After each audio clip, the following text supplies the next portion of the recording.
आकांक्षा. ए तू याला कशाला सोबत आणलीस? तुला माहित आहे ना माझ्या घरचे कडक आहेत म्हणून. याला आधी वाट लावून दे वापस. बरं पाठवते. हा तू ये मध्ये. काय घातलीस असलं? कोणत्या जमान्यात जगायलीस? नका शॉर्ट्स घाल. हा, तुझ्या घरचे आहे ना फ्री आहेत म्हणून तुला जमते सगळं. माझ्या घरचे फ्री नाही आहेत, खूप स्ट्रिक्ट आहेत. आणि शॉर्ट घालून मी फिरले ना तर दुसऱ्या दिवशी पेपरमध्ये गळ्यात हार टाकलेला फोटो येईल. RIP आकांक्षा.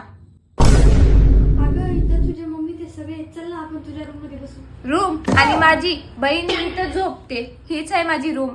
तुला प्रायव्हसी नाही? ते काय असते? अबे तुझ्या घरात. माझ्या घरात काका काकू मामा मामी सगळेच राहतात. अबे शिवा देऊ नको बे. तुला माहितीये का? काय सांग ना. अबे ते साक्षीच्या आणि तिच्या बॉयफ्रेंडचे भांडण. तिचा मानलेला भाऊ ना. मम्मी अगं बाई तू घरला जाय. तू इथं सपाट नास मला खपू घालते.